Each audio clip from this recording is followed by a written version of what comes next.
Barbara Mori et Angélique Boyer. Vous les avez sûrement mieux connues dans les rôles de Ruby Pérez Ochoa et de Teresa Chavez.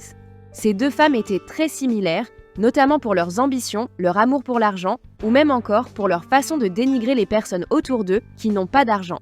Et donc aujourd'hui, je vous propose qu'on revoie ensemble toutes les différences et les similitudes entre le telenovela Ruby et Teresa.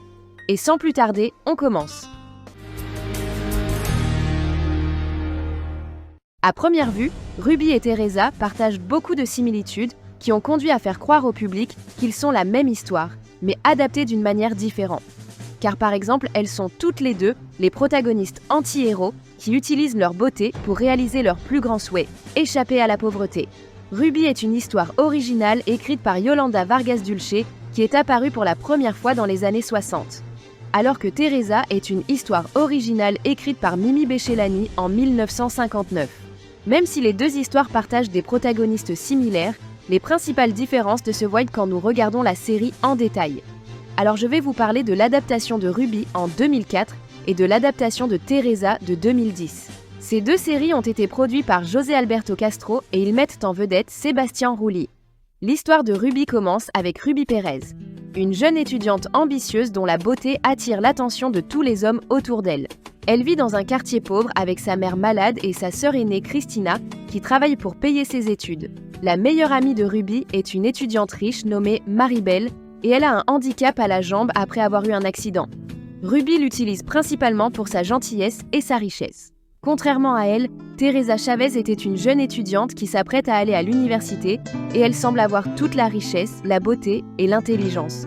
Cependant, rapidement, on se rend compte que tout cela n'était qu'un mensonge et que Teresa fait semblant d'avoir des parents riches, alors qu'en réalité, elle vit dans un quartier pauvre avec sa mère qui gagne sa vie en lavant des vêtements et son père qui est mécanicien chez eux.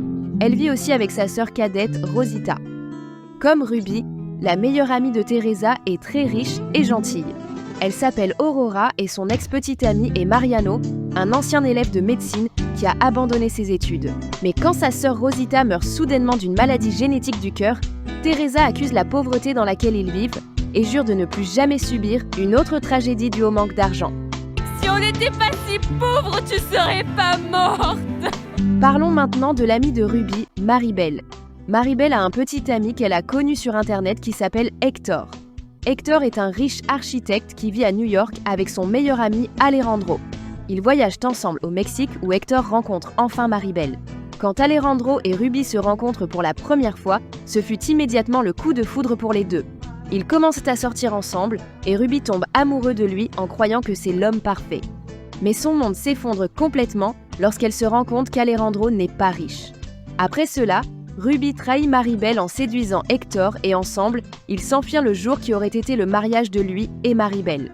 Après avoir obtenu son diplôme dans la pauvreté, Teresa est dénoncée par son intimidatrice Aida et le professeur Arturo propose de payer ses études. Comme elle était impressionnée par son intelligence et son éthique de travail, Teresa y voit également une opportunité pour séduire le professeur Arturo, bien que dans son cœur, elle continue d'aimer Mariano. Quand on les regarde en détail, les différences entre les deux séries deviennent plus visibles. Par exemple, Ruby. C'est une femme qui sait qu'elle est pauvre et même si elle déteste sa situation, elle ne lui fait pas honte. Par contre, Teresa a très honte de sa pauvreté et de là où elle réside. Ruby, elle, envisage de ne pas continuer à être pauvre, en utilisant sa beauté et son intelligence pour y parvenir. Teresa est très intelligente et elle parvient à obtenir son diplôme pour devenir avocate. Mais elle sait que le succès doit aussi être connecté avec des gens puissants et c'est pourquoi elle décide d'épouser le professeur Arturo. Ruby et Teresa utilisent les gens dans leur vie et ils les manipulent pour obtenir leur richesse. Cependant, Ruby n'est pas toujours la plus intelligente et se retrouve constamment piégée dans ses toiles de mensonges. Teresa, quant à elle, est une manipulatrice qui joue constamment aux échecs et utilise ceux qui l'entourent comme les pions. Mais malgré leur façon de contrôler les gens, les deux subiront une fin tragique. Comme Ruby qui aura un horrible accident qui lui laissera le visage défiguré et une jambe amputée.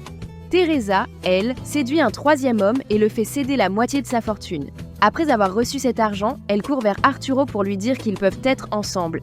Mais il la rejette car il est dégoûté par ses actes. Tout le monde tourne le dos à Teresa et elle se retrouve avec toutes ses richesses, mais sans amour.